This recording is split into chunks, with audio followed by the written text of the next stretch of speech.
Halo semuanya, rekan-rekan Ranah Suci Abadi, kita berjumpa kembali di channel My Novel. Sebelum alur ceritanya dimulai, jangan lupa subscribe dan nyalakan lonceng notifikasinya, agar tidak ketinggalan dengan update episode terbarunya. Jika suka silahkan like dan share, dan komen. Tanpa lama-lama lagi ayo, kita ke alur cerita. First Immortal of the Sword, Chapter 545. Namun, kata Suan Ning, kepahitan dan ketidakberdayaannya menghilang dari wajahnya. Senyum tulus menggantikan mereka. Sekarang setelah kita dipersatukan kembali, aku merasa semuanya sepadan. Tentu saja dia senang. 500 tahun yang lalu, semua orang di 9 provinsi percaya bahwa orang yang pedangnya menekan langit, penguasa alam liar, ahli pedang dari kekuatan abstrus, menghadapi rintangan tak terduga dan jatuh dalam pengejaran Grendel. Dunia kemudian turun ke pergolakan. Berbagai ortodoksi tingkat puncak semuanya terlibat, dan distribusi tanah dan kekuasaan dirombak. Bahkan para pengikut dan murid dari Sword Master of Abstruse Force saling menyerang. Itu adalah saat pertumpahan darah dan pergolakan. Itu juga merupakan periode kehidupan Suan Ning yang paling tidak pasti dan menyedihkan. Sekarang, melihat tuannya masih hidup, dia merasa seolah-olah cahaya telah kembali ke kegelapan. Mudah membayangkan kegembiraan dan kegembiraannya. Hanya kamu, kura-kura kecil yang keras kepala, yang cukup ceroboh untuk datang mencariku. Su Yi menghela nafas. Dia memiliki total 9 murid warisan. Dari mereka, Suan Wu, Suan Ning, tidak diragukan lagi adalah yang paling keras kepala. Mungkin karena temperamennya yang keras kepala, Suan Ning menghabiskan ratusan tahun mengembara di dunia bawah untuk mencari keberadaan tuannya. Meskipun tahu betul bahwa harapan itu cepat berlalu, dia tidak ragu. Su Yi menenangkan dirinya, lalu bertanya-tanya dengan keras, ketika Cui Longxiang membantumu, apakah dia mengatakan sesuatu? Dia merasa ada sesuatu yang agak aneh tentang semua ini. Cui Longxiang, juri dunia bawah, jujur, bangga, dan menyendiri. Selain itu, dia dan Su Yi tidak memiliki ikatan yang sangat dekat. Meskipun mereka telah membahas Dao, pada banyak kesempatan, kekalahan berulang orang tua itu membuatnya merasa tertahan dan marah. Namun Cui Longxiang membantu Suan Ning tanpa syarat, bahkan sampai menggunakan pohon 10.000 dunia leluhur keluarga Cui. Su Yi tidak bisa tidak menganggap ini aneh. Mata Suan Ning bersinar dengan kebingungan. Semua yang senior Cui katakan adalah, jika aku pernah menemukanmu, aku harus mengajukan pertanyaan ini atas namanya, apakah hati nuranimu sakit? Su Yi mengerutkan kening dan tenggelam dalam perenungan diam. Setelah beberapa saat, dia berkata, sepertinya saya tidak melakukan apapun untuk menyinggung keluarga Cui. Ketika saya berada di dunia bawah, saya tidak pernah berinteraksi dengan anggota keluarga Cui lainnya. Apa sebenarnya apa yang dia maksud dengan itu? Suan Ning menggelengkan kepalanya. Aku juga tidak tahu. Jangan bilang, apakah Little Leaf terlibat? Su Yi terdiam. Di seluruh Netherworld, dia hanya merasa bersalah terhadap satu orang. Itu daun kecil, Ye Yu. Dia adalah salah satu dari 9 raja dunia bawah, permaisuri pertama ras ular hantu. Sosok halus muncul kembali di lautan kesadarannya. Alisnya melengkung, dan dia mengenakan mahkota dan jubah bangau. Dia memegang lentera berbentuk teratai yang beredar dengan cahaya jernih. Su Suanjun, aku akan menunggumu kembali. Bahkan jika itu berarti aku menghabiskan sisa hidupku menunggu, itu tidak masalah. Suara lemah namun tegas itu seperti jejak yang tak terhapuskan. Ketika dia mengingatnya, jejak rasa bersalah di dalam hatinya diam-diam menyebar. Su Yi menghela nafas, mengambil labu anggur, dan menyesapnya. Penyu kecil, tidak perlu mengungkit masa lalu lagi. Ketika tiba saatnya saya kembali ke alam liar, saya pasti akan menyelesaikan masalah. Suan Ning mengangguk. Dia tahu bahwa tuannya sedang dalam semangat rendah. Lukamu parah, kata Su Yi, mengubah topik pembicaraan. Tapi mereka bukannya tidak bisa disembuhkan. Bahkan jika Anda kehilangan tubuh Anda, saya dapat membantu Anda membangunnya kembali. Dia menatap Suan Ning. Sebelum reinkarnasinya, Suan Ning berada di alam pencerahan yang mendalam, yang pertama dari 3 alam Dao yang mendalam. Namun sekarang, tubuh fisiknya hilang. Bahkan sebagian besar roh primordialnya telah hilang, dan gumpalan yang tersisa rusak parah. Suan Ning telah secara efektif kehilangan seluruh kultivasinya. Memperbaiki luka seperti itu akan relatif mudah, tetapi mengembalikan kultivasinya ke puncak sebelumnya akan lebih sulit daripada naik ke surga. Bahkan di puncak kehidupan masa lalunya, dia akan membutuhkan upaya yang sangat besar untuk mengembalikan Suan Ning ke kejayaannya yang dulu.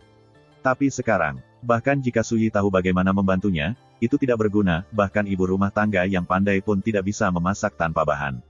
Tidak ada apa-apa untuk itu, dia saat ini hanya berada di Origin Palace Realm. Selain itu, akan terlalu sulit untuk menemukan bahan ilahi yang dibutuhkan untuk membantu seorang kaisar memulihkan kultivasi mereka di benua Azure. Namun, Su Yi punya rencana lain. Suan Ning menyeringai. Tuan, saya tidak mengingini kejayaan saya sebelumnya.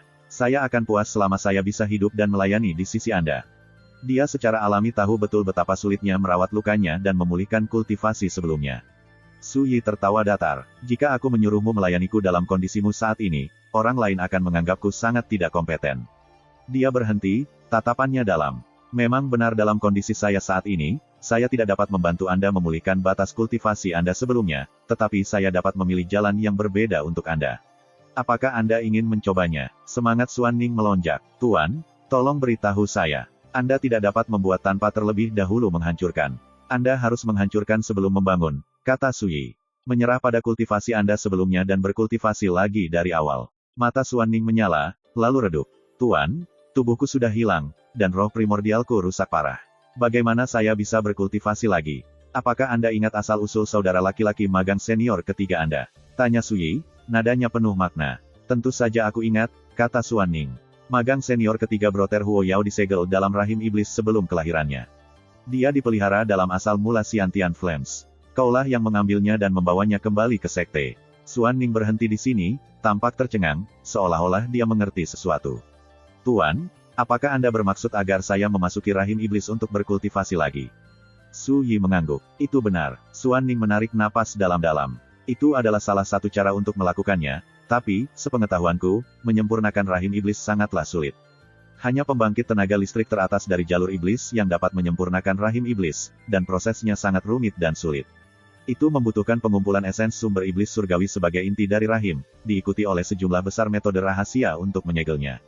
Rahim kemudian perlu dipelihara di dalam sumber lanskap tertentu. Itulah satu-satunya cara untuk memelihara kekuatan hidup dan spiritualitas entitas di dalam rahim iblis. Baru setelah itu bisa tumbuh dan berkembang. Bahkan di 9 provinsi, rahim iblis adalah harta yang langka dan berharga. Su Yi melambaikan lengan bajunya, dan sebuah kotak perunggu muncul begitu saja. Ada rahim iblis yang disegel di dalam kotak ini, katanya lembut. Kembali ke majelis Spirit Band kota Spirit Band, Su Yi menghancurkan plot gerbang Deathbringer dan menaklukkan rahim iblis. Namun, rahim iblis saat ini tidak berguna baginya. Jadi, setelah menyegelnya dengan dekrit, dia dengan santai melemparkannya ke liontin giok kumbang salju. Saat dia berbicara, Su Yi membuka kotak perunggu itu. Rahim iblis yang dimurnikan dari esensi sumber iblis surgawi terbengkalai di bawah banyak lapisan segel. Suan Ning tertegun. Dia secara naluriah melihat rahim iblis. Dia samar-samar bisa membedakan tubuh spiritual yang kabur dan hampir ilusi, tetapi dia sama sekali tidak tahu seperti apa bentuknya. Apapun itu, tampaknya merasakan tatapan Suan Ning. Rahim iblis bergetar hebat, dan kekuatan segel yang menutupinya meledak dengan cahaya yang bersinar. Itu berkedip dengan fluktuasi energi yang aneh dan misterius. Saya tidak tahu asal-usul entitas di dalam rahim iblis, kata Su Yi. Tapi auranya sangat mengejutkan. Jika segel tidak menekan kekuatannya, saya khawatir itu sudah lama rusak. Jika perkiraan saya tepat sasaran, kemungkinan sudah ada di Spirit Dao. Suan Ning tidak bisa menyembunyikan kegembiraannya. Kalau begitu, apakah kamu berniat agar aku mengusirnya dan menempati sarangnya? Apa yang kamu bicarakan? Kata Su Yi kesal. Itu cara yang jahat dan tidak ortodoks dalam melakukan sesuatu. Ini hanya menggunakan batu gunung lain untuk memoles batu giok kita, itu saja. Suan Ning langsung tampak malu. Kamu benar sekali, Guru. Su Yi berpikir sejenak, lalu berkata, meskipun rahim iblis ini dapat membantumu membangun tubuh baru, ini berarti kamu harus berkultivasi lagi dari awal. Apakah Anda bersedia menggunakan rahim iblis untuk memulai kembali kultivasi Anda? Tidak sama dengan bereinkarnasi, tetapi agak mirip. Perbedaan terbesar adalah bahwa dengan rahim iblis, tidak perlu mati sebelum kelahiranmu kembali. Suan Ning berkata dengan tegas, Guru, saat itu, Anda berkuasa atas alam liar, namun Anda tetap memilih untuk meninggalkan kultivasi Anda dan memulai lagi dalam mengejar ketinggian yang lebih tinggi. Semangat saya tidak bisa dibandingkan dengan semangat Anda, tetapi saya bersedia meniru Anda dalam hal ini. Saya akan berkultivasi lagi bersama Anda. Dia secara alami tahu apa artinya berkultivasi lagi dari awal. Itu berarti meninggalkan kejayaan dan kultivasinya yang dulu dan mulai mengejar Grand Dao sejak awal. Bukan sembarang ahli Imperial Realm yang bisa menerima harga seperti itu. Baiklah, setelah saya kembali dari Pulau Abadi Sumeru, saya akan membantu Anda memulai. Su Yi mengangguk. Suan Ning telah mencarinya selama ratusan tahun, kehilangan tubuh dan kultivasinya dalam proses itu. Bagaimana mungkin dia tidak tergerak? Dia secara alami harus melakukan segala daya untuk membantu Suan Ning mengambil langkah pertama ke jalan yang baru dan lebih besar. Dia menyingkirkan kotak perunggu yang menyegel rahim iblis, lalu menunjuk Gekian yang masih tidak sadarkan diri. Jangan beritahu dia tentang aku. Suan Ning ragu-ragu, lalu berkata, Tuan, sebelumnya, saya sudah memutuskan untuk meminta Gekian datang menemui Anda. Dia curiga ada hubungan antara Anda dan sutra esensi sejati Xuanwu. Bagaimana saya harus menjelaskan hal ini kepadanya? Su Yi menganggap ini agak lucu. Kura-kura kecil, kamu adalah ahli Imperial Realm. Apakah Anda benar-benar perlu bertanya kepada saya tentang sesuatu yang begitu sepele? Xuan Ning berkata dengan malu-malu, aku tidak tahu kenapa, tapi setiap kali aku bersamamu, sepertinya aku tidak punya pendapat sendiri. Yang saya inginkan hanyalah melaksanakan perintah Anda. Saat mendengar ini, senyum Su Yi memudar, dan dia bahkan lebih serius dari sebelumnya. Kamu masih tidak mengerti mengapa aku mengaturmu untuk berkultivasi bersama Buddha Hati Batu Tinta Guru, kan? Xuan Ning terdiam sebentar. Saya samar-samar menyimpulkan sedikit. Buddha Master Inkstone Heart mendukung cita-cita, bertemu Buddha, bunuh Buddha. Temui leluhur, bunuh leluhur. Anda berharap teladannya akan membantu saya membebaskan diri dari belenggu mental saya dan mengatasi rasa hormat saya kepada Anda. Ekspresi Su Yi melunak secara signifikan. Itu benar, dari 9 murid saya, hanya Anda yang pendiam dan hormat di hadapan saya. Anda memandang saya seperti orang lain mungkin dewa, seolah-olah hatimu terbelenggu. Jika Anda tidak membebaskan diri dari ini, Anda akan hidup selamanya dalam bayangan saya, dan setiap langkah yang Anda ambil dalam mengejar Grand Dao akan sulit. Dia berhenti, lalu berkata, kamu sekarang telah memutuskan untuk berkultivasi lagi. Anda harus menerobos belenggu mental ini. Kalau tidak, bukankah Anda akan berjalan di jalan yang sama seperti sebelumnya? Hati Xuan Ning bergetar, dan ekspresinya berubah tidak pasti. First Immortal of the Sword, Chapter 546. Setelah beberapa saat, Xuan Ning berkata, Tuan, saya tidak mau. Alis Su Yi berkerut sedikit, tetapi sebelum dia bisa mengatakan apa-apa, Xuan Ning melanjutkan, aku tumbuh di sisimu, dan di hatiku, kamu tidak berbeda dengan ayahku. Daripada mengejar Grand Dao, saya lebih suka melayani di sisi Anda seperti yang saya lakukan sebelumnya. Dia menundukkan kepalanya dengan malu-malu. Mungkin Anda akan berpikir saya tidak memiliki prospek, tetapi bagi saya, Anda selalu menjadi seperti dewa, itu benar saya memperlakukan Anda dengan hormat dan saleh. Su Yi terdiam beberapa saat. Dia hanya bisa menghela nafas. Baiklah, hati Xuan Ning mengepal. Tuan, apakah Anda kecewa pada saya? Senyum tipis tak berdaya tersungging di bibir Su Yi. Setiap orang memiliki ambisi mereka sendiri. Aku tidak akan memaksamu. Hanya ketika dia melihat ini, Xuan Ning menghela nafas lega dan tersenyum juga. Hari pertama bulan lunar ke-10, tak lama setelah fajar menyingsing. Pengadilan Azure Cloud. Su Yi sedang sarapan bersama Yue Xichan. Ge Qian berjongkok tidak jauh dari situ, menyaksikan permainan ini dengan bingung. Orang tua, apakah benar Su Yi yang menyelamatkan kita? Gumamnya dalam hati. Rekan Taoisu adalah dermawan kami. Dia menyelamatkan hidup kita, berbicara lebih hormat ke depan, jawab Xuan Ning.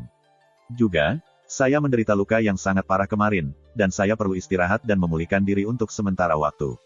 Jika Anda memiliki pertanyaan lebih lanjut, tunggu sampai saya bangun.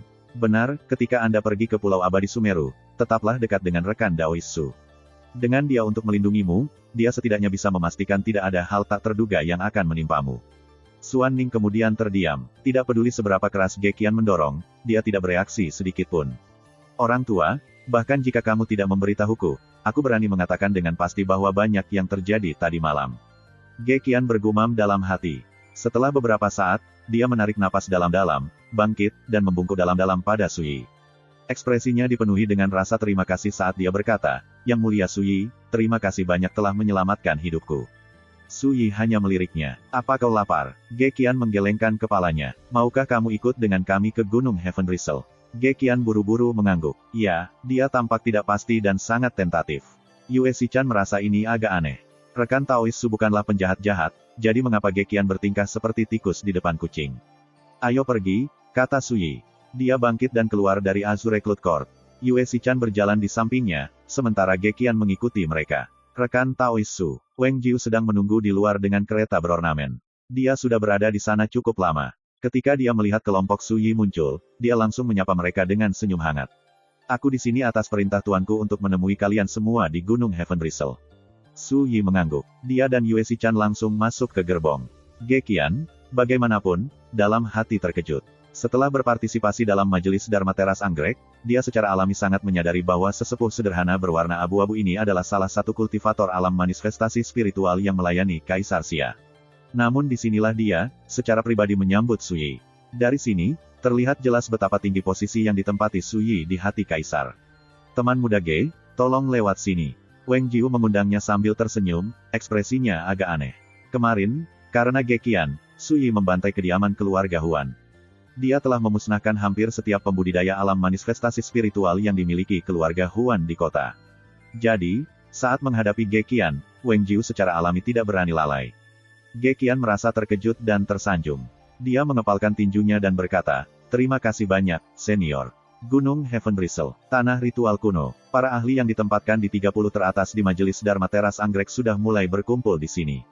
Zheng Pu, Qi Jiansu, putra Buddhis Chen Lu, Li Handeng, Gu Changning, dan monster-monster lain yang sangat memesona dari zaman kuno dan para jenius masa kini berdiri di sini.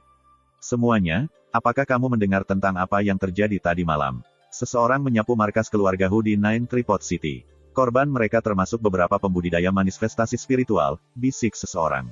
Banyak orang lain tampak terkejut. Meskipun keluarga kekaisaran telah menyegel semua berita tentang kejadian kemarin, ini adalah orang-orang dengan asal-usul yang agung, mereka secara alami tahu betapa parahnya korban keluarga Huan tadi malam. Saya juga mendengar tentang kejadian ini. Banyak yang menduga Suyi melakukannya, kata seorang pemuda berjubah perak. Dia memiliki mata yang cerah dan alis yang tajam, dengan bantalan naga atau burung phoenix.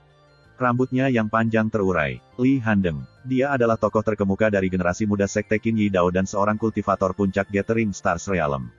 Dia memiliki kecakapan tempur yang sangat mengejutkan, dan dia menempati posisi kelima di Majelis Dharma Teras Anggrek. Deklarasi ini membuat dasar ritual menjadi gempar. Siapa di Nine Tripod City yang tidak mengetahui dendam antara Su Yi dan keluarga Huan? Tadi malam, basis lokal keluarga Hu menderita banyak korban. Wajar jika orang menganggap Su Yi terlibat. Bagaimanapun, keluarga Huan tidak punya wajah lagi. Saya ingin tahu apakah mereka dapat pulih dari ini, kata seorang pria muda berjubah berornamen, ekspresinya aneh dan sedikit gembira. Bajingan, siapa Anda untuk memfitnah keluarga Huan? Kata suara dingin dari jauh. Kelompok itu menoleh dan melihat seorang pemuda dengan mahkota emas dan rambut ungu. Dia berjalan tepat ke arah mereka. Beberapa orang merasa hati mereka bergetar saat mengenali aura Huan Shaoyou, yang mengejutkan, dia bahkan lebih kuat dari sebelumnya. Bahkan hanya menatapnya dari kejauhan, hati dan pikiran mereka terasa tercekik. Pria muda berpakaian rapi yang baru saja berbicara melompat, Huan Shaoyou berlari ke arahnya. Huan Shaoyou, apa yang kamu lakukan? Katanya serius, tampak waspada. Ini adalah wilayah keluarga kekaisaran, tetapi aturan keluarga kekaisaran belum tentu cukup untuk menekan orang gila yang kejam dan temperamental seperti Huan Shaoyou. Huan Shaoyou berhenti hanya 3 kaki dari pemuda berjubah berornamen, dan matanya berkilat seperti kilat. Dia berkata tanpa ekspresi, jika kamu tidak ingin mati, tundukkan kepalamu dan minta maaf saat ini juga. Seluruh pekarangan terdiam, dan suasananya menindas. Pria muda yang baru saja berbicara disebut Lei Guanghan, dan dia adalah keturunan garis utama keluarga Lei, salah satu dari 3 klan top Xia besar. Dia adalah anggota terkuat dari generasi muda keluarga Lei, dan dia menempati urutan ke-16 di Majelis Dharma Teras Anggrek. Sikap dominan Huan Shaoyou membuat Lei Guanghan berwajah merah karena marah, dan ekspresinya berubah tidak menentu. Tangannya terkepal erat. Cepat tentang itu, teriak Huan Shaoyou, suaranya menggelegar seperti guntur. Seluruh tubuh Lei Guanghan menjadi kaku. Pada akhirnya, dia menahan rasa malunya, merendahkan suaranya, dan berkata, saya salah. Aku seharusnya tidak membuat komentar yang tidak bertanggung jawab tentang klanmu. Pengecut, kata Huan Shaoyou dengan jijik. Dia mengalihkan pandangannya ke seluruh kelompok, dan ketika dia melihat Wen Xinzhao di tengah kerumunan, matanya berbinar. Dia tersenyum dan berjalan ke arahnya. Nona Xinzhao, kita bertemu lagi. Kerumunan tidak bisa membantu tetapi merasa terperangah. Baru 2 hari yang lalu, Huan Shaoyou kalah dari Su Yi di Orchid Terrace. Su Yi telah menginjak-injaknya dengan sangat teliti sehingga menyakitkan bahkan untuk melihatnya. Setelah mengalami kemunduran seperti itu, hampir semua orang akan tetap tidak menonjolkan diri untuk sementara waktu. Namun, itu jelas tidak berlaku untuk Huan Shaoyou. Begitu dia muncul, dia berapi-api dan sombong seperti sebelumnya, tanpa rasa takut atau keberatan sedikitpun. Alis dicat Wen Xinzhao sedikit berkerut, tetapi dia mengabaikannya sepenuhnya, seolah-olah dia bahkan tidak melihatnya mendekat. Huan Shaoyou menyipitkan matanya, dan senyumnya memudar. Dia mentransmisikan, Wen Xinzhao, kamu tidak bisa lepas dariku. Saat kita sampai di Pulau Abadi Sumeru, bahkan Su Yi pun tidak akan bisa melindungimu. Suaranya mengandung sifat posesif dan keinginan yang terang-terangan dan sepenuhnya tidak terselubung. Ekspresi kurang ajar dan tak terkendali itu membuat Wen Xinzhao benar-benar tidak nyaman. Huan Shaoyou, apakah kamu tidak malu? Kemarahan muncul di wajah cantik Wen Xinzhao yang tiada taraf. Huan Shaoyou tampak santai dan nyaman. Dia tersenyum tetapi tidak mengatakan apa-apa. Namun saat itulah terjadi keributan di tengah kerumunan. Semua orang melihat ke kejauhan. Huan Shaoyou mengerutkan alisnya dan menoleh untuk melihat juga. Di sana, Di bawah cahaya matahari, 3 sosok mendekat. Pemimpinnya berpakaian biru, dengan pembawaan yang keren dan terpisah. Ini tidak lain adalah Su Yi. Seorang pendekar pedang berbaju putih dan seorang pemuda berjubah Taois kuning aprikot mengikutinya Yue Xichan dan Ge Qian. Su Yi. Saat dia menatap Su Yi, Huan Xiaoyou merasakan kebencian yang mendalam muncul di dalam hatinya, dan senyumnya membeku. Kemudian, saat kerumunan menyaksikan dengan penuh perhatian, Su Yi berjalan ke arah Huan Xiaoyou. Ini, banyak dari mereka merasa hati mereka bergetar. Apa yang akan dilakukan Su Yi? Huan Xiaoyou sedikit menegang, dan matanya berkilat. Saat dia melihat Su Yi mendekat, dia merasakan penindasan yang tak tertahankan. Bagaimana mungkin dia bisa melupakan cara Su Yi menyiksanya di majelis Dharma Teras Anggrek? Lengan kanannya hancur, kerangkanya hancur, organnya bergeser posisi, dan bahkan jiwanya menderita siksaan 10.000 semut menggerogoti jiwa. Itu adalah rasa sakit yang lebih buruk daripada kematian.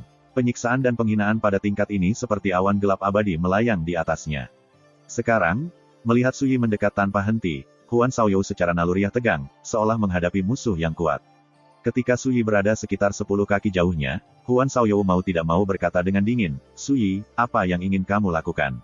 Su Yi menatap Huan Xiaoyou dengan tenang, lalu menunjuk ke Wen Xinzhao di dekatnya. Meminta maaf. Itu hanya satu kata, pendek, renyah, dan to the point. Namun orang banyak tidak bisa tidak merasa familiar.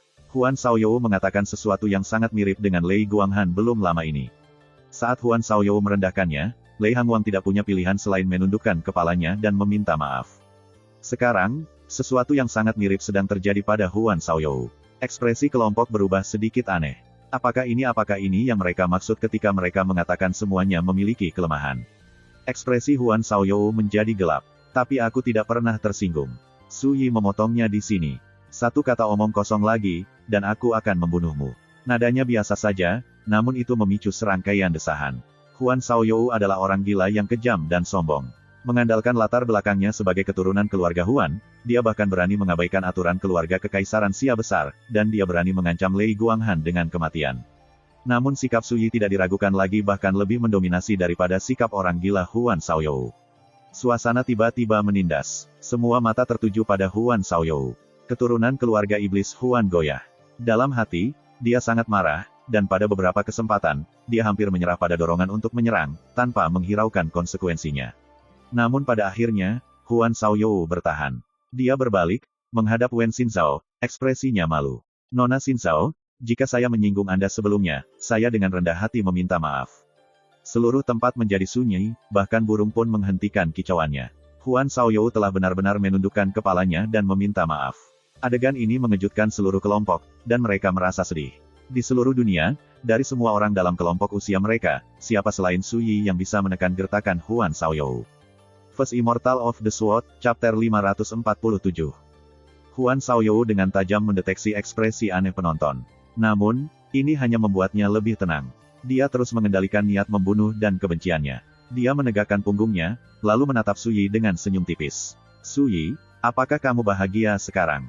Ketika mereka melihat senyum di wajahnya yang tampan, para penonton merasakan hawa dingin di hati mereka. Su Yi berjalan, mengulurkan tangannya, dan membersihkan debu dari bahu Huan Xiaoyou. "Dan di sini saya pikir Anda tidak akan berani muncul hari ini. Jadi, kau ada di sini. Itu membuatku sangat bahagia." Saat dia berbicara, dia juga tersenyum. "Saat kita sampai di Pulau Abadi Sumeru, aku pasti akan merawatmu dengan sangat baik." Murid Huan Xiaoyou menyempit. "Kalau begitu aku akan menantikannya." Su Yi berkata dengan serius, "Yakinlah. Saya tidak pernah mengecewakan siapapun." Saat para penonton mendengarkan percakapan mereka, hati mereka bergetar. Siapa yang bisa melewatkan pertukaran mereka yang tenang dan biasa penuh dengan niat membunuh yang tak ada habisnya? "Huan Xiaoyou, musuhmu tepat di depanmu. Mengapa kamu tidak membunuhnya?" Saat suara ini terdengar, seorang pemuda berambut panjang muncul entah dari mana, seperti hantu atau roh.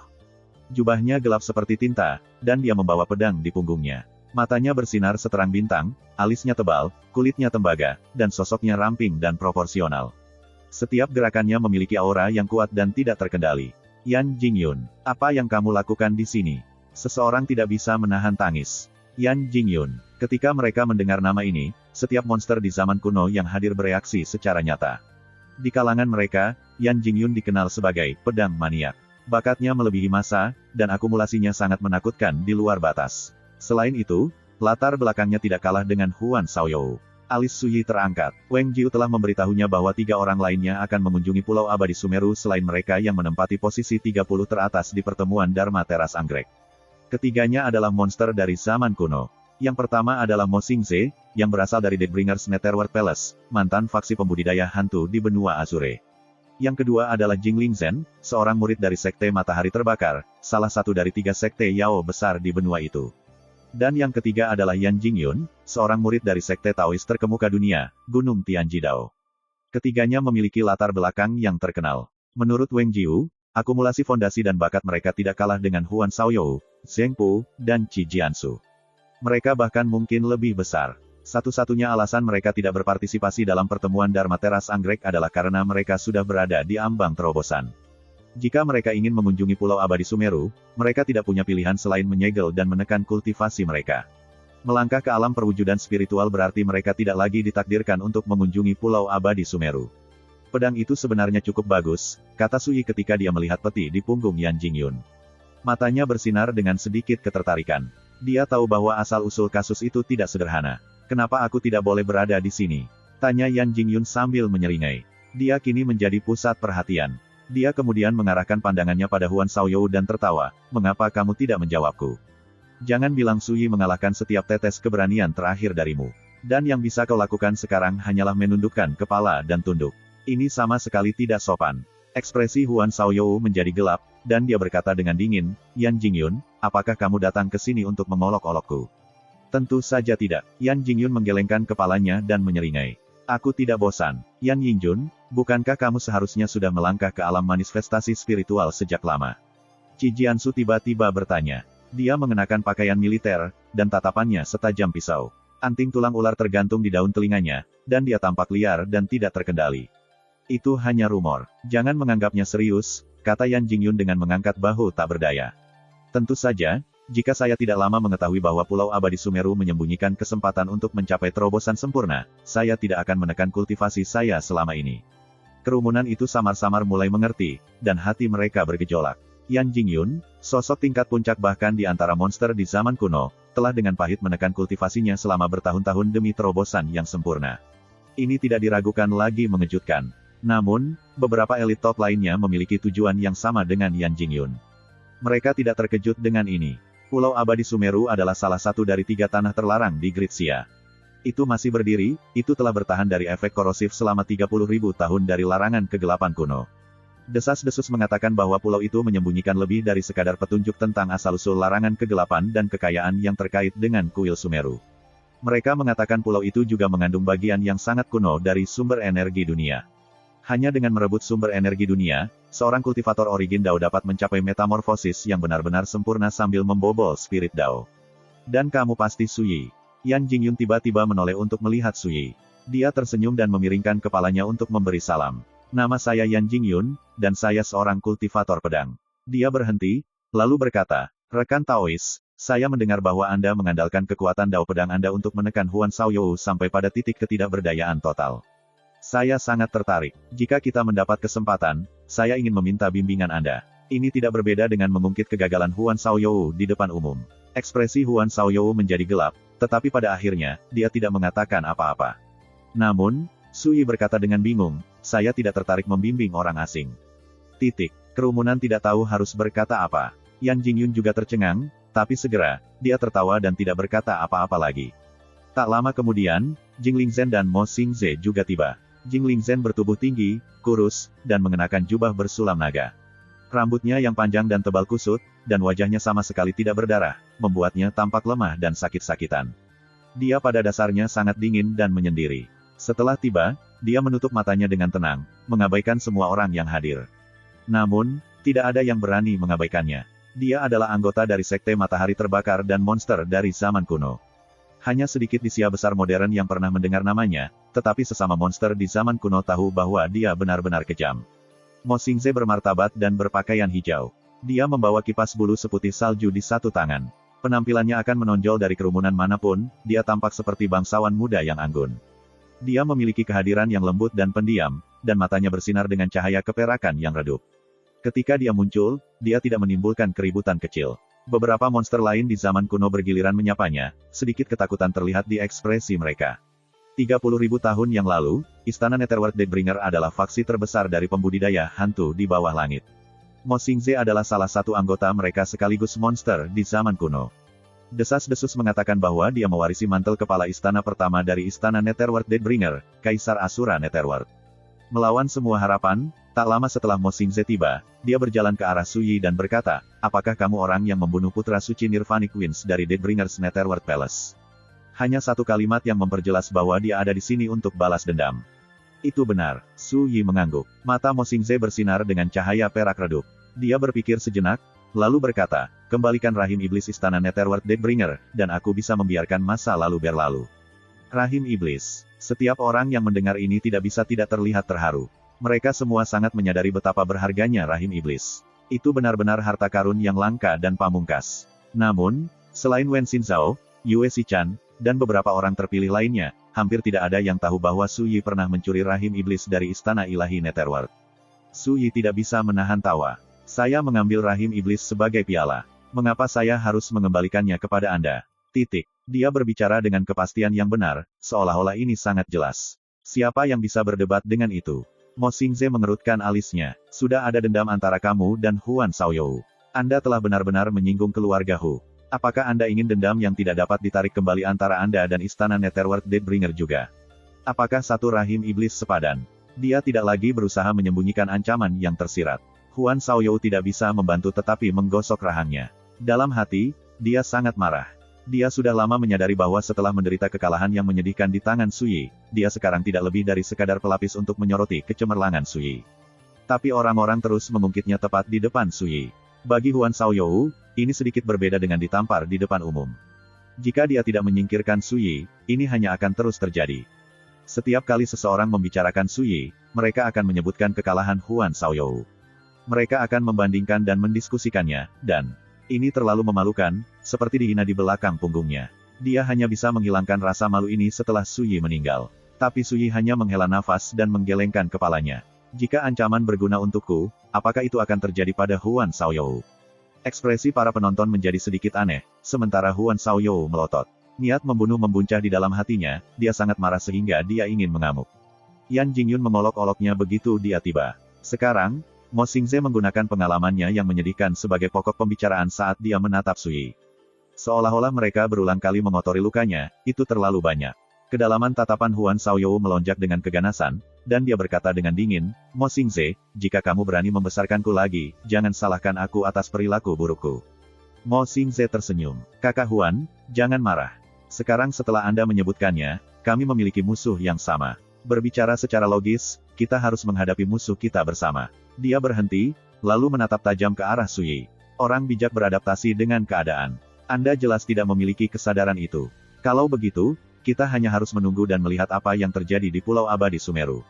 Dengan itu, dia berbalik dan berjalan menuju bagian yang berbeda dari tempat ritual. Dia tidak menghiraukan Su Yi lagi. Ketika kelompok itu melihat ini, mereka sangat terkejut. Huan Shaoyou sudah melihat Su Yi sebagai musuhnya. Sekarang, Su Yi dan Mo Xingze berselisih. Ketika mereka tiba di Pulau Abadi Sumeru, ini pasti akan berakhir dengan kematian. Sebenarnya, ketika mereka memikirkannya dengan serius, mereka yang melihat menyadari bahwa bahkan Yan Jingyun telah menyatakan keinginan untuk bimbingan Su Yi. Tentu saja, panduan seperti itu sebenarnya tidak berbeda dengan pertempuran. Su Yi sama sekali tidak peduli dengan semua ini. Selama perjalanan ke Pulau Abadi Sumeru ini, Huan Shaoyou harus mati. Adapun Mo Xingze, karena dia telah mengambil inisiatif untuk membuang nyawanya, Su Yi berpikir dia sebaiknya mengirimnya dalam perjalanan saat dia melakukannya. Tentu saja, jika ada orang lain yang buta dan cukup bodoh untuk datang mengetuk pintunya, dia juga akan berurusan dengan mereka. Ge Qian berdiri di belakang Su Yi selama ini. Sudut bibirnya bergerak-gerak tanpa terasa. Ketika dewa dan makhluk abadi bertempur, rakyat biasalah yang menderita. Ge Qian bahkan tidak bisa membayangkan berapa banyak badai dan berapa banyak pertumpahan darah yang dia hadapi di Pulau Abadi Sumeru jika dia bepergian dengan Su Yi. Dia selalu sangat berhati-hati, dia tidak pernah mengalami hal seperti ini sebelumnya. Sebaliknya, Yue Xichan jauh lebih tenang dan tenang. Tak lama kemudian, Kaisar Xia besar tiba, memimpin Wang Jiu dan sekelompok pakar terkemuka. First Immortal of the Sword, Chapter 548. Kaisar Xia sekarang mengenakan jubah kain sederhana. Dia berdiri di sana dengan tangan di belakang punggung dan ekspresi tenang di wajahnya. Namun, setibanya dia, suasana diam-diam berubah. menjadi keras dan hening. Bahkan para jenius top di zaman kuno seperti Huan Shaoyou, Yan Jingyun, dan Mo Xingze menahan diri. Ada altar hitam bundar setinggi 100 kaki di tengah tempat ritual kuno. 9 pilar berdiri mengelilinginya, membentuk formasi 9 istana. Setiap pilar batu setinggi 90 kaki dan ditutupi totem rumit dan tanda awan. Polanya mencakup segala macam kehidupan dan benda langit, yang mewakili besarnya ciptaan sepenuhnya. Tanda-tanda itu memiliki kesan primitif, terpencil, dan kasar. Ini adalah altar teleportasi. Saat Kaisar tiba, dia memberi perintah untuk mengaktifkan altar. Wang Jiu segera melangkah maju membawa piringan formasi. Tangannya bergerak, dan dia menggumamkan mantra. Bas gelombang. Serangkaian fluktuasi energi yang tidak jelas mengikuti, dan 9 pilar batu tampaknya terbangun dari tidur nyenyak. Tanda yang menutupi permukaannya melonjak dengan kekuatan formasi, yang mengalir ke altar di tengah pilar. Seluruh altar meledak dengan cahaya yang bersinar. Hujan cahaya melayang turun dari atas altar teleportasi, menguraikan pintu ilusi cahaya berwarna-warni yang mengalir. Ini adalah pertama kalinya beberapa dari mereka yang hadir pernah melihat formasi transmisi kuno pada tingkat ini, dan mereka tidak bisa tidak berseru karenanya. Namun, monster di zaman kuno tetap relatif tenang. 30.000 tahun yang lalu, ortodoksi tingkat puncak benua Azure semuanya memiliki formasi transmisi yang terhubung ke berbagai wilayah. Mereka sudah lama terbiasa dengan ini. Semuanya, silakan lewat sini, kata Wang Jiu dengan muram. Kelompok itu kemudian melanjutkan menuju altar teleportasi. Tuanku, kami akan pergi. Wang Jiu berjalan ke formasi dan membungkuk ke Kaisar Xia di dekatnya.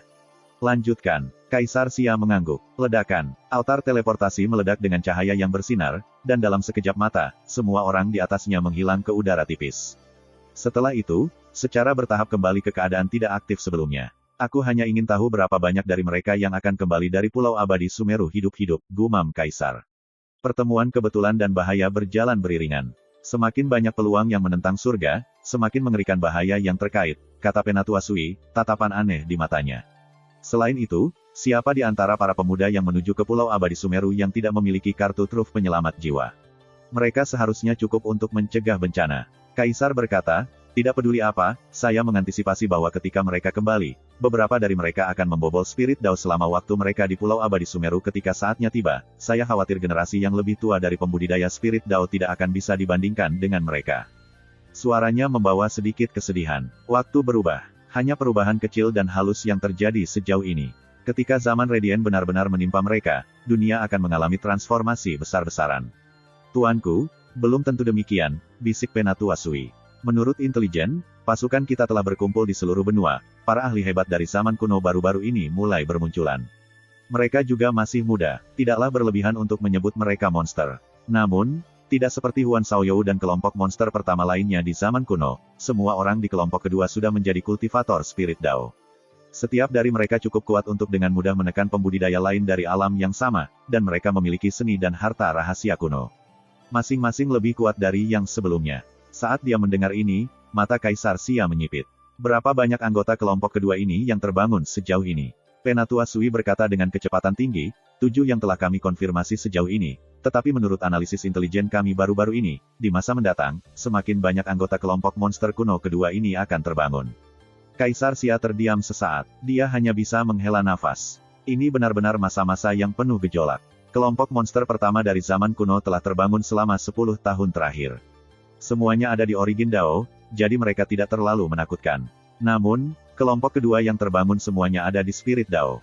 Kekuatan dan akumulasi mereka sangat kuat. Ini cukup untuk mengancam berbagai faksi kultivasi di dunia, mereka tidak bisa tidak takut pada mereka.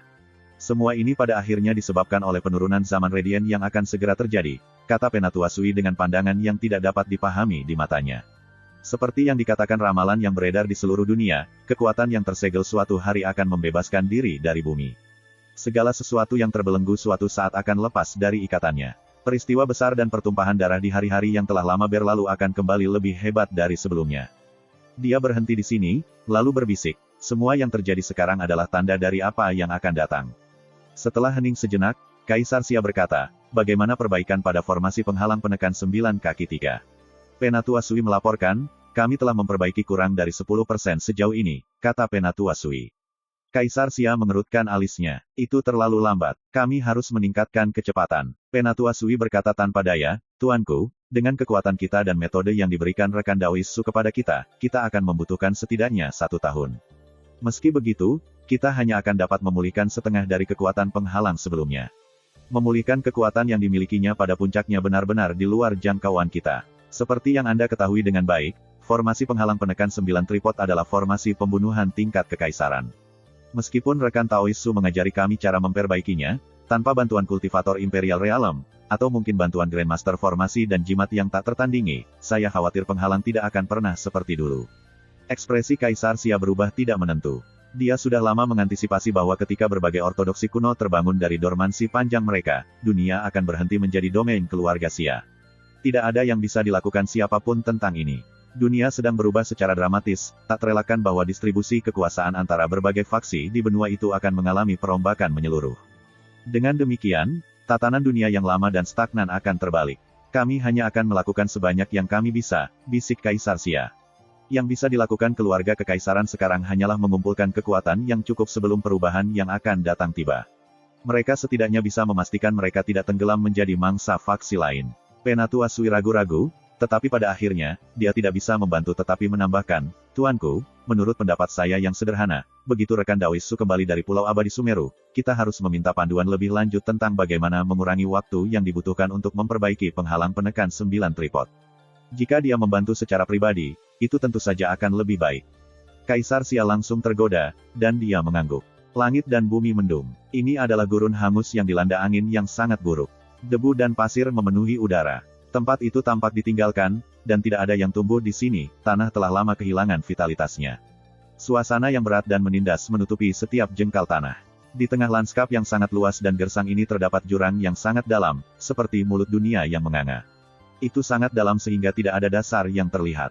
Jurang meteor. Ada desas-desus bahwa ketika 30.000 tahun larangan kegelapan kuno pertama kali dimulai, satu bintang jatuh dari kubah surga, menghantam bentangan bumi ini dan menciptakan jurang yang sangat besar dan menarik perhatian ini. Itu telah menjadi salah satu dari 3 tempat terlarang di Great Xia sejak saat itu. Bahaya tak berujung mengintai di sini. Jangankan orang biasa, bahkan pembudidaya spirit Dao tidak berani menjelajah ke sini dengan enteng. Di atas meteor abis, tinggi di langit abu-abu dan berkabut, mereka samar-samar bisa membedakan ambang pintu spasial yang abu-abu, tidak jelas, dan melayang.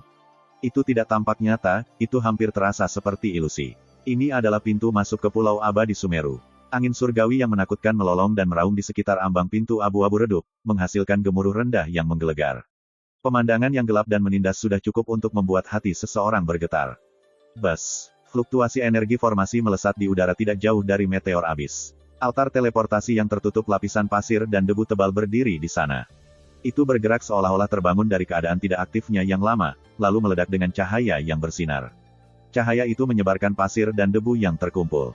Tak lama kemudian, gerbang ilusi terbentuk di tengah fluktuasi energi, dan sebuah kelompok muncul dari dalam. Rombongan menuju ke Sumeru Immortal Island.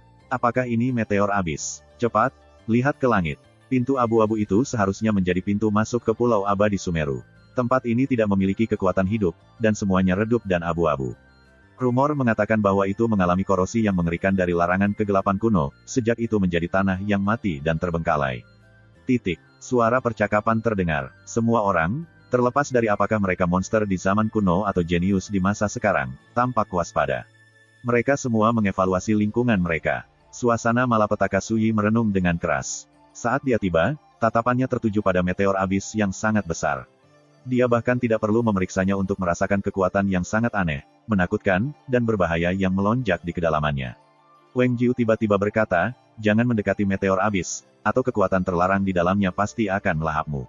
Saat dia berbicara, dia mengambil sebuah batu besar dan melemparkannya ke jurang. Bang! Begitu batu itu mendekati tepi meteor abis, batu itu pecah, berhamburan dan menyebar menjadi pecahan-pecahan kecil. Para penonton tidak bisa membantu tetapi terkesiap. Begitu batu itu pecah, indera mereka yang tajam menangkap kekuatan aneh yang tak terlihat. Itu menyambar seperti kilat, langsung melahap batu besar itu. Apakah kamu melihat itu? Itulah yang membuat meteor abis begitu menakutkan. Suatu kali, seorang kultivator spirit Dao berusaha mendekat. Pada akhirnya, dia langsung dilahap, tubuh dan jiwa. Dia tidak pernah tahu apa yang menimpanya, dan dia bahkan tidak punya waktu untuk berjuang, kata Wang Jiu dengan muram. Hati semua orang bergetar, udara malapetaka melonjak di dalam jurang. Saya khawatir apapun yang bersembunyi di sana tidak mungkin biasa, pikir Sui. Semuanya, ini adalah pintu masuk ke Pulau Abadi Sumeru. Yang Anda butuhkan hanyalah memegang jimat Sumeru Anda, dan Anda akan bisa masuk, kata Wang Jiu. Dia menatap pintu abu-abu yang tidak jelas di bawah kubah surga. Aku akan menunggu di dekat altar teleportasi selama 3 bulan. Tolong, kembalilah tepat waktu. Kalau tidak, saya khawatir Anda harus meninggalkan tempat terlarang ini sendirian. Begitu dia mengatakan ini, seseorang segera bergegas menuju pintu abu-abu gelap. Suara mendesing. Dengan kilatan cahaya ilusi berkabut, orang itu menghilang melalui ambang pintu abu-abu. Ketika yang lain melihat ini, mereka mulai beraksi, satu demi satu. Suyi, apapun yang kau lakukan, jangan takut dan kabur. Aku akan menunggumu di Sumeru Immortal Island. Mata Mo Xingze berkilat seperti kilat keperakan yang dingin. Dia melirik Suyi, lalu dia juga melesat ke depan. First Immortal of the Sword, Chapter 549. Ge Qian menyaksikan Mo Xingze menghilang. Dia hanya bisa bergumam, jika itu aku tidak akan pernah mengambil inisiatif untuk memprovokasi seseorang seperti itu. Bahkan jika saya jauh lebih kuat, sulit untuk menghindari kemunduran yang tidak terduga. Suyi tidak bisa menahan tawa. Orang-orang datang dari berbagai kalangan, dan kami semua memiliki kepribadian yang berbeda. Jika semua orang berhati-hati seperti Anda, bukankah itu akan sangat membosankan? Wang Jiu di dekatnya berjalan mendekat dan memperingatkannya. Rekan Taoisu, menurut perkiraan orang tua ini, Mo Xingze bukanlah tipe orang yang sembrono. Bahwa dia berani memprovokasi Anda secara terbuka meskipun tahu Anda pernah dengan mudah menekan Huan Shaoyou menunjukkan bahwa dia memiliki kartu yang sangat kuat di lengan bajunya. Su Yi mengangguk. Itu wajar saja, bukan hanya Mo Xingze, kata Wang Jiu. Setiap peserta dalam ekspedisi ke Pulau Abadi Sumeru ini telah lama menyiapkan harta yang menyelamatkan jiwa. Lagi pula, jika mereka jatuh di Pulau Abadi Sumeru, itu akan menjadi kerugian besar bagi faksi di belakang mereka. Dia berhenti, lalu berkata dengan muram, inti masalahnya adalah kebanyakan dari mereka berada di puncak alam pengumpulan bintang. Beberapa, termasuk Yan Jingyun, Mo Xingze, dan Xing Lingzhen, semuanya datang dengan rencana untuk menerobos Pulau Abadi Sumeru. Huan Shaoyou juga merencanakan ini. Dari sini, mudah untuk memprediksi langkah mereka selanjutnya. Begitu mereka mencapai Pulau Abadi Sumeru, mereka akan mencoba menerobos. Dengan akumulasi dan bakat mereka, jika mereka menjadi kultivator alam manifestasi spiritual, kekuatan mereka akan mengalami transformasi yang mengguncang bumi. Dikombinasikan dengan kartu truf dan gerakan pembunuh serta pembuangannya mereka merupakan ancaman yang sangat besar. Rekan Taoisu, mengingat situasinya, Anda harus berhati-hati. Ini adalah upaya persuasi yang sungguh-sungguh. Cara Wang Jiu melihatnya, Suyi pada akhirnya masih hanya seorang kultivator istana asal tahap akhir.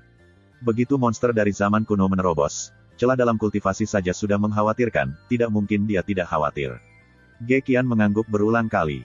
Senior, kamu benar sekali. Lebih baik aman daripada menyesal. Akan lebih baik jika kita bisa menghindari konfrontasi langsung selama perjalanan ke Pulau Sumeru Immortal ini. Namun, sebagai tanggapan, Suyi hanya berpikir sejenak dengan serius, lalu berkata, saya pikir orang yang benar-benar harus berhati-hati adalah calon lawan saya. Baik Wang Jiu maupun Ge Qian tidak mengatakan apa-apa tentang itu. Wen Xinzhao dan Yue Xichan saling memandang. Mereka tidak bisa menahan senyum. Ini adalah Suyi yang mereka kenal. Dia tampak santai dan ceroboh di luar, tetapi sebenarnya, dia hanya percaya diri dan menghina, dengan pembawaan yang tak terkalahkan. Setelah melihat yang lain melewati pintu masuk ke Pulau Abadi Sumeru, Wang Jiu mengambil sebuah kotak batu giok dari lengan bajunya. Dia memberikannya kepada Suyi. Rekan Taoisu, ini adalah perhiasan yang disiapkan tuanku untukmu. Jika Anda menghadapi ancaman selama waktu Anda di Pulau Abadi Sumeru, silakan gunakan ini untuk menetralisirnya. Saat dia berbicara, dia membuka tutupnya. Di dalamnya ada jimat batu giok hitam seukuran telapak tangan, berbentuk kupu-kupu. Matanya sebening kristal, jernih, dan putih. Itu diukir dengan sangat jelas sehingga hampir tampak hidup. Jimat tingkat kekaisaran. Suyi tidak bisa membantu tetapi berseru. Wang Jiu berbisik, jimat ini disebut, kupu-kupu mengubah cakrawala. Meskipun 30.000 tahun larangan kegelapan kuno telah menghabiskan sebagian besar kekuatannya, itu masih terlalu kuat untuk diremehkan. Itu salah satu barang paling berharga di perbendaharaan kekaisaran. Tuanku mengkhawatirkan keselamatanmu, jadi dia memilih untuk memberikannya padamu. Tolong, terimalah dengan senyuman. Ge Qian, Wen Xinzhao, dan Yue Xichan tertegun dalam hati. Kaisar pasti tidak mengeluarkan biaya. Terima kasih banyak. Suyi menerimanya, lalu segera menyerahkannya pada Ge Qian. Aku akan membuatmu memegangnya. Ini membuat Ge Qian benar-benar lengah, dia tidak pernah bisa mengantisipasi bahwa Suyi akan mempercayakannya dengan sesuatu yang begitu berharga begitu saja. Terlepas dari dirinya sendiri, pikirannya menjadi kosong. Ini, kamu yang paling berhati-hati dan waspada di antara kami, kata Suyi. Jika sesuatu yang tidak terduga terjadi saat aku tidak bisa menjagamu, gunakan itu. Yang mulia Suyi, yakinlah. Aku tidak akan mengecewakanmu. Gekian menarik napas dalam-dalam, lalu menerima kotak batu giok itu dengan kedua tangannya. Kemudian, tanpa penundaan lebih lanjut, Suyi dan rekan-rekannya terbang ke langit dan terbang menuju pintu masuk ke Pulau Abadi Sumeru. Hanya setelah melihat mereka menghilang dari pandangan, Wang Jiu meringis dan bergumam, jika tuanku mengetahui bahwa Suyi dengan santai mempercayakan Butterfly Transforming the Firmament kepada orang lain, aku ingin tahu apa yang akan dia pikirkan. Pulau Abadi Sumeru. Ini adalah dunia tersembunyi yang terpisah dari dunia luar. Hutan belantara pegunungan yang luas membentang ke kejauhan. Baik langit maupun bumi memiliki udara primordial yang belum diolah. Energi spiritual yang padat, seru Gekian dari dalam lembah. Energi spiritual di sini lebih padat daripada di gua abadi terbaik yang ditawarkan Cloudski Divine Palace. Mata Wen Xinzhao berbinar, Yue Xichan menenangkan hatinya dan fokus. Dia bisa merasakan bahwa energi spiritual yang padat merembes ke setiap jengkal langit. Setiap napas membuatnya merasa tenang dan segar, dan energinya terasa jauh lebih hidup dari sebelumnya. Ketika dia melihat sekeliling, dia melihat bahwa pepohonan dan rerumputan biasa tumbuh subur dan penuh kehidupan. Mereka bahkan memancarkan kilau spiritual yang samar. Tidak jauh dari sana, Suyi mengambil sepetak tanah dan menyebarkannya dengan ujung jarinya, lalu mengangkat kepalanya dan melihat sekeliling. Cahaya aneh bersinar di matanya. Ranah tersembunyi ini memang merupakan tanah murni yang terlepas dari dunia luar. Energi spiritual berkembang, dan kehadiran Grand Dao mengejutkan. Bahkan di 9 provinsi alam liar, ini akan menjadi tempat berkultivasi tingkat pertama yang diberkati. Yang mulia Suyi, menurut saya kita harus mencari tempat untuk berkultivasi dengan tenang untuk sementara waktu. Saya percaya bahwa kita semua akan mencapai terobosan yang luar biasa. Dengan cara ini, kita dapat menghindari kemungkinan bentrok dengan musuh kita, dan kita tidak perlu khawatir menghadapi bahaya apapun, kata Gekian. Dia praktis gemetar karena kegembiraan. Inti argumennya adalah ini, kelangsungan hidup di atas segalanya. Wen Xinzhao dan Yue Xichan terdiam. Apakah seseorang berhati-hati dan hati-hati ini, benar-benar laki-laki? Adapun Suyi, dia langsung mengabaikan Gekian. Dia menyapu pandangannya ke seluruh area, lalu melanjutkan ke kejauhan. Ayo, mari selidiki situasi di sini dulu. Tempat ini sama sekali tidak tersentuh selama puluhan ribu tahun. Itu pasti telah memunculkan banyak obat spiritual yang langka dan berharga serta bahan ilahi. Selain itu, rumor mengatakan bahwa 30.000 tahun yang lalu, Pulau Abadi Sumeru adalah tanah leluhur kuil Sumeru, salah satu dari 3 sekte Yao besar. Peluang luar biasa dan keberuntungan pasti menunggu di sini. Tentu saja, yang lebih penting, tempat ini kemungkinan besar menyembunyikan petunjuk tentang larangan kegelapan kuno. Dalam keadaan seperti itu, bagaimana mungkin Suyi memilih untuk berkultivasi dan berkultivasi? Dia datang ke Pulau Abadi Sumeru dengan 2 tujuan. Yang pertama adalah berkultivasi. Dia sudah berada di Origin Palace Realm tahap akhir, dan dia akan segera masuk ke Gathering Stars Realm. Akan ideal jika dia bisa mencapai terobosan ini di sini, di Pulau Abadi Sumeru. Sejauh pemahamannya tentang Grand Dao pergi, meskipun dia sudah lama menyempurnakan pemahamannya tentang mantra Dao dari 5 elemen, angin, dan yin, dia masih kehilangan mantra Dao Yang dan mantra Dao dan petir. Tanpa potongan-potongan yang hilang ini, dia tidak dapat memadukan pemahamannya ke dalam mantra Dao yang tak tertandingi dari yin dan yang dan angin dan petir. Dengan pengetahuan dan pengalaman dari kehidupan masa lalunya, Suyi secara alami sangat menyadari bahwa dunia rahasia tingkat pertama seperti Pulau Abadi Sumeru dapat dengan sangat baik mengandung kekuatan yang terkait dengan mantra Dao Yang dan petir. Lagi pula, secara tegas, baik mantra Dao Yang maupun mantra Dao petir sangat langka. Suyi berencana untuk mencapai alam bintang berkumpul dalam sebulan. Pada saat yang sama, dia akan mencapai penguasaan penuh dari 2 mantra Dao yang hilang. Tujuan lainnya adalah untuk menyelidiki larangan kegelapan kuno. Berbulan-bulan sebelumnya, saat menjelajahi reruntuhan rumah pedang dewa, Suyi mengetahui banyak rahasia tentang permulaan larangan kegelapan kuno. Dia sudah lama mengetahui bahwa kekuatan tabu ini berasal dari sumber benua Azure. Inilah yang disebut Origins of the Azure. Rumor mengatakan bahwa Origins of the Azure terletak di dalam tanah terlarang yang dikenal sebagai sumur kekacauan kuno. Di masa lalu yang jauh, seorang kultivator Imperial Realm secara tidak sengaja masuk ke dalam dan melepaskan segel yang tidak diketahui dan misterius. Kekuatan larangan kegelapan kuno meledak dari sumur kekacauan kuno, menyapu benua Azure dan berlangsung selama 30.000 tahun. Namun, hari ini, hanya sedikit yang tahu lokasi tepat dari sumur kekacauan kuno. Suyi secara alami sangat tertarik. Dia ingin memanfaatkan kesempatan ini untuk melihat apakah dia bisa mengungkap petunjuk serupa di sini di Pulau Abadi Sumeru. Rombongan berangkat tanpa penundaan, menyelidiki alam tersembunyi yang tidak diketahui, bagi Suyi, semudah mungkin. Selain itu, ia memiliki banyak sekali pengalaman. Dengan pengetahuan tentang kehidupan masa lalunya, Su Yi dapat membedakan momentum langit dan bumi, dan menentukan posisi angin dan air. Saat dia memimpin kelompoknya melewati hutan belantara, dia membawa mereka ke tempat-tempat dengan energi spiritual yang terus meningkat. Dari waktu ke waktu, dia berhenti dan mengedarkan seni rahasia yang digunakan untuk merasakan energi spiritual dan mencari harta karun. Dia juga menggunakan akal ketuhanannya untuk menganalisis entitas spiritual yang tersebar di seluruh langit dan bumi. Sepanjang jalan, mereka memang memilih beberapa obat dan bahan spiritual. Semuanya setidaknya tingkat 6, tetapi beberapa tingkat 7.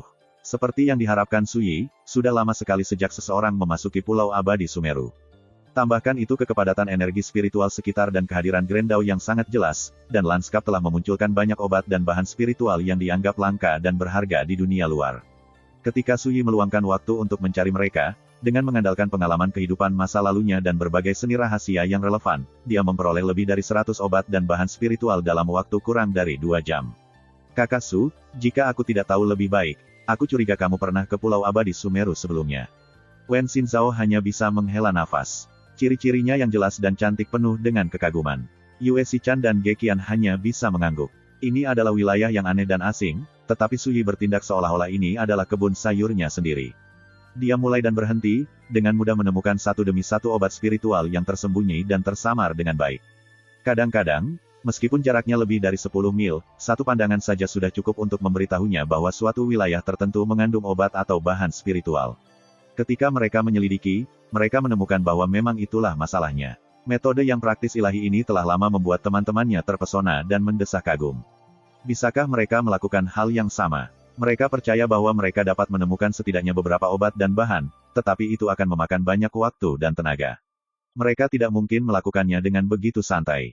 Itu hanya beberapa trik kecil, kata Su Yi dengan santai. Nanti, ketika kamu mendapatkan lebih banyak pengalaman, jika kamu menjelajah ke alam tersembunyi seperti ini lagi, kamu secara alami akan dapat melakukan hal yang sama. Dia berhenti di sini. Matanya tiba-tiba terfokus, dan dia menatap ke kejauhan. First Immortal of the Sword, Chapter 550. Awan keberuntungan berkerumun di bawah kubah surga yang jauh. Kabut menggantung di udara. Pegunungan membentang ke kejauhan seperti naga, sejauh mata memandang, seperti garis yang ditarik antara langit dan bumi. Wen Xinzhao dan yang lainnya menoleh, tetapi mereka tidak menemukan catatan apapun. Namun, Su Yi langsung menyimpulkan bahwa ada harta surga dan bumi yang tumbuh di pegunungan itu. Ayo, kita pergi ke sana. Saat dia berbicara, Su Yi memimpin di depan. Tatapannya agak aneh. Kemarahan gunung berputar dan berputar seperti naga, puncaknya seperti taring yang menonjol dari bumi. Tirai surga tergantung di atas pegunungan, menutupi segala arah. Ini adalah zona harta karun Grendau yang terbentuk secara alami. Ruang yang dikelilingi oleh pegunungan memiliki energi spiritual terpadat dari semuanya, menjadikannya tempat yang menguntungkan. Di bawah makanan energi spiritual yang terus-menerus, tempat seperti ini pasti akan memunculkan bahan dan obat spiritual yang luar biasa. Kadang-kadang itu adalah mineral berkualitas tinggi atau obat-obatan berharga Grendau, tetapi itu juga bisa menjadi harta langka dan berharga lainnya. Singkatnya, zona harta karun seperti ini sangat langka bahkan di 9 provinsi alam liar, dan bahkan ortodoksi besar akan mengirim pasukan mereka untuk memperebutkan mereka. Su Yi tidak akan menduga bahwa alam yang tidak diketahui dan misterius ini akan mencakup tanah kesempatan yang begitu diberkati. Tapi kemudian, jika alam tersembunyi ini benar-benar tanah leluhur kuil Sumeru, ini tidak aneh sama sekali, pikir Su Yi pada dirinya sendiri. Setiap tempat yang ditempati oleh faksi tingkat kekaisaran pasti merupakan tempat yang paling diberkati untuk kultivasi, dengan suasana yang cocok untuk memelihara bakat, pembuluh darah yang tumpang tindih, dan kekayaan yang berkembang. Hanya dengan begitu ortodoksi tingkat kekaisaran dapat mempertahankan warisannya untuk selama-lamanya. Tempat biasa tidak mungkin mempertahankan kultivasi ahli Imperial Realm. Dengan demikian, secara alami tidak bisa menjadi basis faksi tingkat imperial. Tak lama, rombongan tiba di tempat tujuan. Bukankah energi spiritual di sini terlalu kuat? Ge Qian tampak tertegun. Mereka baru saja tiba, tetapi segera terlihat betapa padat dan berkembangnya energi spiritual di sekitarnya. Itu memenuhi udara, membentuk arus yang berputar. Jika saya bisa berkultivasi di sini, saya tidak perlu khawatir gagal berubah dan menerobos, bisik Wen Xinzhao. Sebagai perbandingan, bahkan tempat tinggal abadi teratas dari Cloudski Divine Palace jauh lebih rendah. Tidak heran monster di zaman kuno memiliki fondasi dan kultivasi yang menantang surga. Jika mereka berkultivasi di tempat dengan energi spiritual yang melimpah sejak usia muda, akan lebih sulit untuk tidak tumbuh kuat, desah Yue Xichan. Energi spiritual dari benua Azure sangat jarang dan tandus jika dibandingkan. Mengolah Grendau tidak terjadi dalam semalam. Mencapai sesuatu membutuhkan kekayaan, teman, metode, dan lokasi yang baik, semuanya sangat diperlukan, kata Su Yi dengan tenang. Semakin jauh Anda ingin berjalan di jalur Grand Dao, semakin penting untuk meredam kondisi mental Anda. Anda harus fokus pada Dao, hanya dengan begitu Anda dapat menghindari godaan eksternal. Tanpa kekuatan mental yang cukup, Anda pasti akan tersesat. Teman-temannya tercengang sebentar, dan mereka sepertinya merenungkan kata-katanya. Tak lama kemudian, rombongan tiba di tempat tujuan. Itu adalah lembah yang dikelilingi oleh pegunungan yang menjulang ke segala arah. Puncaknya menembus awan, dan membentuk penghalang, melindungi lembah di semua sisi. Lautan awan bergolak di atas kepala, dan gumpalan cahaya berkabut yang terbentuk dari energi spiritual menggantung di atas kepala, seperti mimpi atau ilusi. Tirai energi menggantung di atas bumi, menutupi segala arah. Ini memang zona harta karun Grand Dao alami. Lembah itu lebarnya lebih dari 10 mil, dan itu termasuk perbukitan dan hutan pendek yang tersebar, serta sungai berkelok-kelok yang berkelok-kelok. Kabut spiritual samar menggantung di udara seperti kain kasa, menambahkan pancaran warna-warni yang misterius ke pemandangan lembah. Dan di tengah lembah, ada sebuah danau kecil. Danau itu sangat mistis, dingin biru yang mengesankan, menakutkan, sedingin es menggantung di udara, dan tanah di sekitar danau tertutup lapisan es yang tebal. Tidak ada yang tumbuh di sana, bahkan tidak satu inci rumput pun. Satu teratai tumbuh di tengah danau. Itu tampak seperti terbakar. Batangnya yang seperti batu giok berwarna merah darah, kristal, dan bening. 3 daun pelindung bunga disusun seperti huruf A. Masing-masing cerah, merah menyala, dan bersinar dengan cahaya yang membakar. Teratai memiliki 2 bunga, bukan yang biasa. Yang satu hitam seperti tinta, yang lain seputih salju. Hitam dan putih, murni dan tidak murni, yin dan yang. Bersama-sama, mereka membentuk satu kesatuan yang sempurna dan suci. Menatapnya dari kejauhan, teratai itu bermandikan cahaya berkabut. Daun merah dan kedua bunga memantulkan cahaya satu sama lain, bunga itu sangat indah. Ini, Wen Xinzhao, Yue Xichan, dan Ge Qian tercengang. Bahkan jika mereka tidak mengenali teratai, penampilannya begitu luar biasa dan ajaib sehingga mereka segera menyadari bahwa itu adalah ramuan yang tak tertandingi. Teratai api ilahi Yin Yang. Dibutuhkan 1000 tahun untuk mekar, dan 1000 tahun lagi untuk menghasilkan buah. Ini adalah ramuan sejati dari Grand Dao. Secara alami tumbuh dan memancarkan udara dari 3 tao api, Yin, dan Yang. Bahkan di antara Grand Dao Elixir, itu langka dan berharga, kata Su Yi dengan santai. Jika kamu memurnikan batangnya, kamu dapat memahami mantra api Dao. Sempurnakan bunganya, dan Anda dapat memahami pesona Yin dan Yang masing-masing. Bahkan di atas ortodoksi kuno, harta karun seperti ini hanya akan disimpan untuk murid inti mereka yang paling penting. Dengan bantuannya, Anda dapat dengan mudah menguasai dan memahami mantra Dao. Ini jauh lebih berharga daripada obat spiritual biasa. Grand Dao Elixir adalah obat spiritual yang mengandung pesona Grand Dao. Masing-masing adalah harta langka surga dan bumi. Di 9 provinsi alam liar, biasanya, hanya wilayah ortodoksi tingkat imperial yang dapat memunculkan Grand Dao Elixir tersebut. Elixir Grand Dao, Wen Xinzhao dan yang lainnya merasakan hati mereka bergetar. Ini adalah pertama kalinya mereka melihat sesuatu yang begitu ajaib. Ketika mereka mendengar penjelasan Su Yi, mereka mulai mengerti. Teratai api ilahi Yin yang di depan mereka tidak diragukan lagi adalah jenis harta karun yang hanya bisa terjadi secara kebetulan. Satu-satunya ketidaksempurnaannya adalah ia belum sepenuhnya matang, bunganya belum benar-benar mekar, dan belum menghasilkan buah. Setiap biji dalam buah yang matang mengandung sejenis mantra Dao. Seandainya berbuah, teratai akan jauh lebih berharga, kata Su Yi. Dia merasa sangat disayangkan. Di masa lalunya, dia pernah membuat kolam teratai dalam resonansi pribadinya. Di dalamnya, dia menanam segala macam teratai harta karun yang tiada taranya. Ketika mereka mekar, keharuman mereka meluap, dan masing-masing bersaing untuk mengungguli yang lain. Itu adalah pemandangan yang sangat indah. Kolam itu termasuk Yin yang Divine Fire Lotus. Namun, dengan kultivasi dan standar kehidupan masa lalunya, kolam teratainya murni untuk dikagumi. Dari waktu ke waktu, dia paling banyak memanen beberapa biji dan kelopak untuk membuat teh dan menyeduh anggur. Tidak peduli apa, ini memang keberuntungan besar. Kebetulan saya membutuhkan mantra Dao Yang. Dengan obat mujarab ini, saya bisa menghemat sedikit waktu. Saat dia berbicara, Su Yi meluncur ke arah danau. Saat dia mendekat, hawa dingin yang menusuk menamparkan wajahnya. Pada saat yang sama, aroma bunga teratai yang samar meresap ke sekeliling. Satu hirupan sudah cukup untuk menenangkan pikiran dan tubuh. Su Yi segera menemukan sesuatu, dan dia mengerahkan kekuatan melalui ujung jari kakinya. Kegentingan, lapisan es yang tebal retak dan pecah, memperlihatkan prasasti batu yang roboh. Su Yi mengulurkan tangannya dan mengangkat prasasti itu dari tanah. Saat melayang di udara, dia melihat sederet glif Yao kuno terukir di permukaannya. Kolam teratai Dao menatap. Penemuan ini membuat Suyi sedikit melankolis. Dia menghela nafas, seperti yang kupikirkan, Pulau Abadi Sumeru kemungkinan besar benar-benar tanah leluhur kuil Sumeru. 30.000 tahun yang lalu, kolam teratai ini berada di bawah kendali mereka. Namun, efek dari larangan kegelapan kuno selama 30.000 tahun telah membuat tanah ini tidak memiliki pemilik. Kuil Sumeru pernah menjadi salah satu dari 3 sekte Yao besar benua Azure.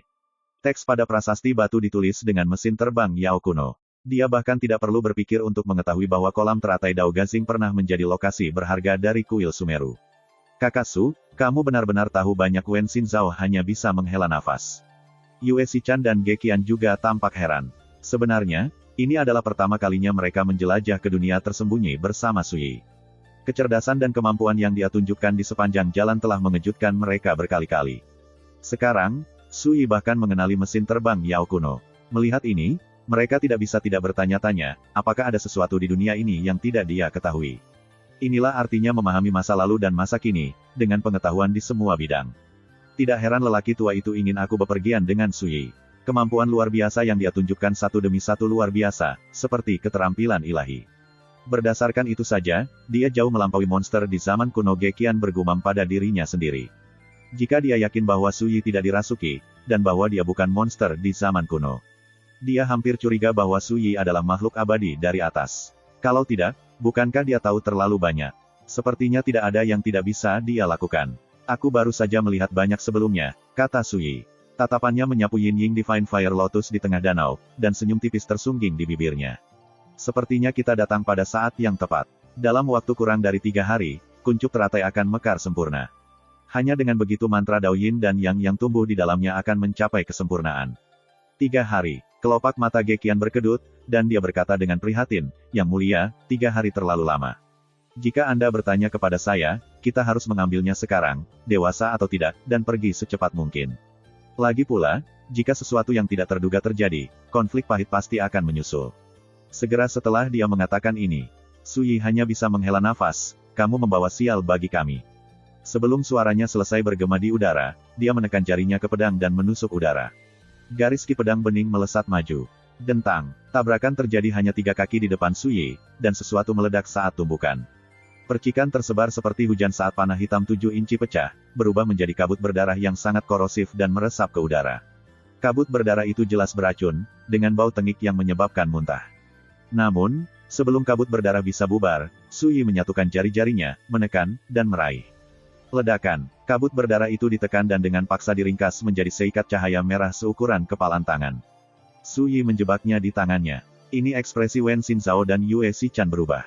Mata Ge Qian melebar juga. Penyergapan ini datang terlalu tiba-tiba, tidak ada dari mereka yang merasakannya. Sekarang setelah mereka menyadari apa yang telah terjadi, mereka tidak bisa menahan diri untuk tidak bergidik. Panah hitam 7 inci itu tidak diragukan lagi menyeramkan dan menakutkan. Itu muncul diam-diam dan tanpa jejak, seolah-olah tidak penting, mencolok saat mereka lengah. Mereka bahkan tidak tahan membayangkan apa akibatnya jika Suyi tidak merasakannya dan segera bereaksi. Apakah seseorang berbaring dalam penyergapan? Suara mendesing. Saat itulah Suyi mengguncang pergelangan tangannya dan melemparkan berkas cahaya berdarah seperti anak panah. Itu melesat lurus ke arah dasar gunung yang jauh. Bagi rekan-rekan pencinta My Novel, mohon dukungan, tekan like dan subscribe, agar Mimin tambah semangat lagi. Terima kasih.